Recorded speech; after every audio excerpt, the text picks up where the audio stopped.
Good morning, everybody. You got Gord, you're hurting hippie. It is early on a Sunday morning, and it is day two of the Hemp Fest. It's actually Cannabis and Hemp Expo at the BMO Center at the Calgary Stampede. Sorry, my head is moving really slow today. Yesterday was a beautiful day. Cheers to all of you that I saw that recognized me, that came by to talk to me. Cheers to all the new people that may be coming and checking this out and MMJ out. Things are really changing for us at a rapid pace, and things are changing in this industry at such a rapid pace. There were there were hundreds of exhibitors, at least 100 more than last year.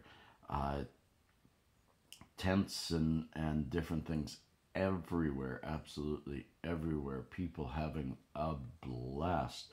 So many different angles of people getting into this business, from the growing end to the supplying software end to the support, and it was incredible. Hang on, it's a day of must have coffee. You hear my voice. That's after a day of talking and talking and talking. Yep, me and my sore mouth. I went at it full force from 11 o'clock yesterday through to 6 o'clock at night. I met some beautiful, beautiful people, people of all walks of life. I was talking to the partner beside us, Pura Vida, at their tent, and I was just amazed that how this cannabis industry reaches out right across society, right across society. We had people from every walk of life, from doctors and nurses to ex cops to firemen to ditch diggers, oil workers, hotel workers,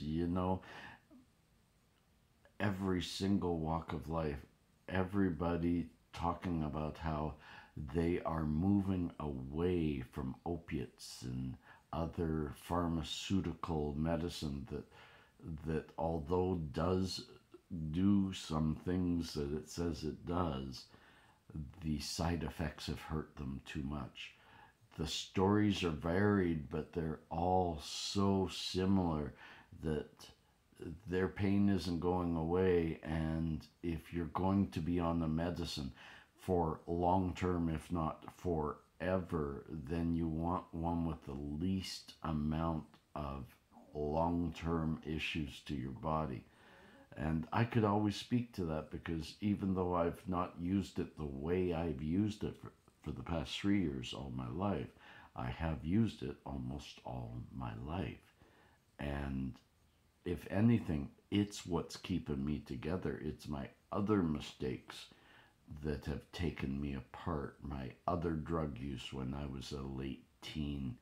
Uh, I kind of regret some of that, but it was just beautiful, and the way things are going in this industry just makes me really, really excited for the future of it.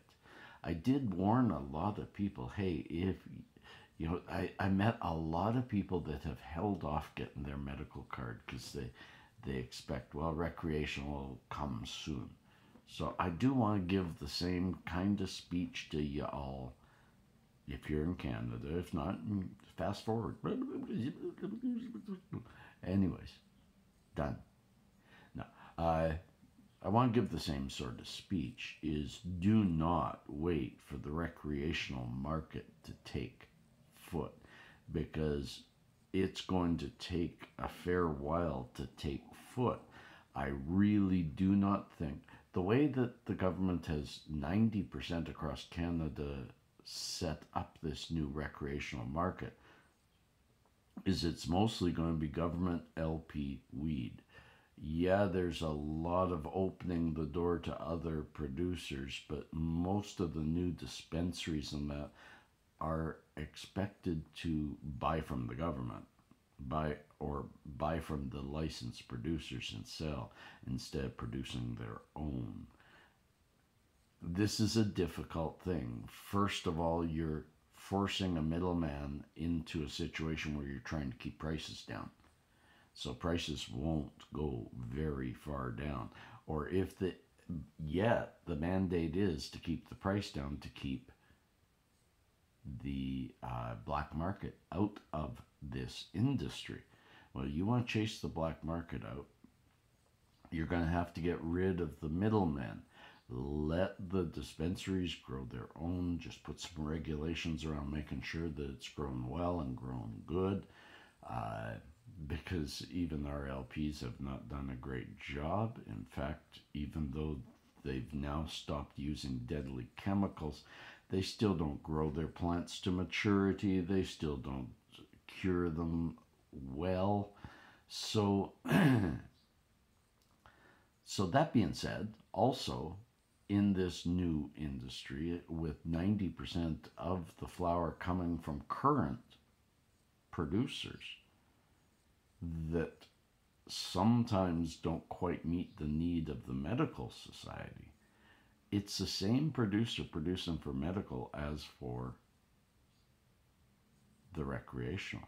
So you have to think about that.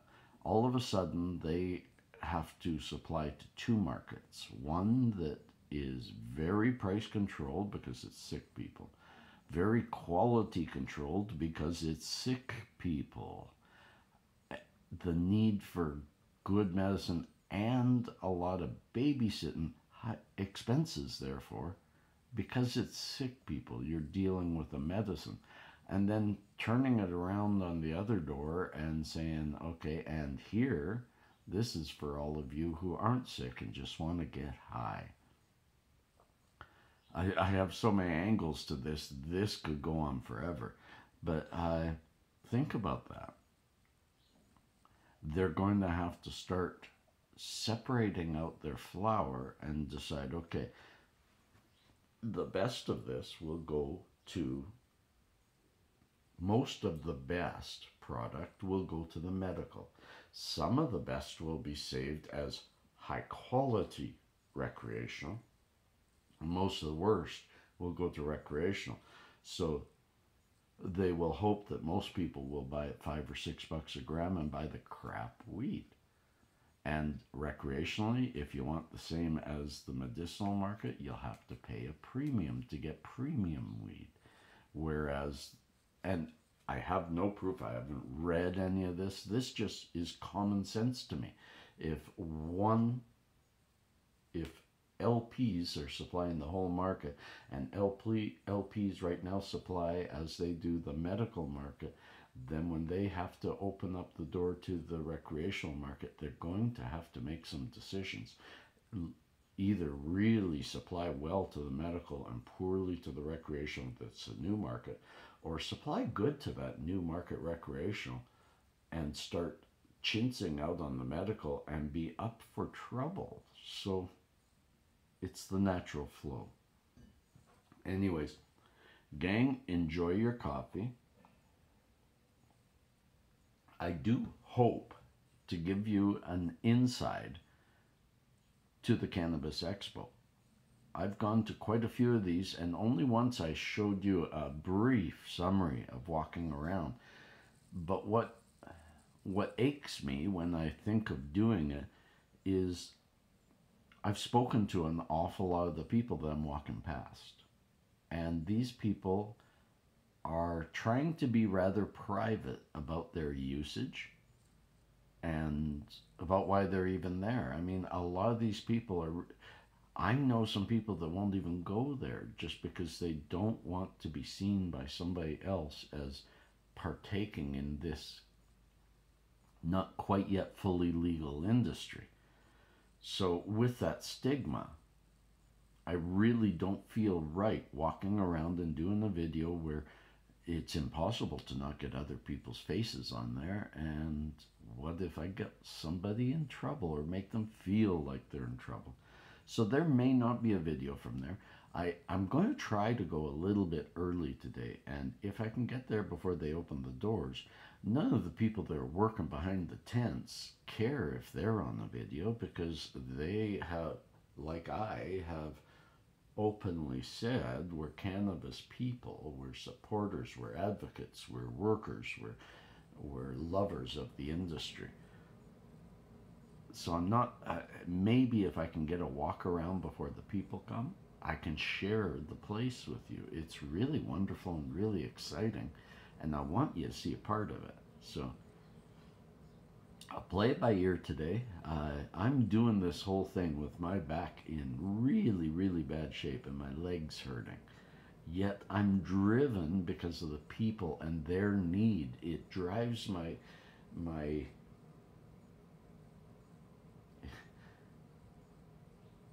gives me a boost of adrenaline all day long to keep helping these people, keep helping.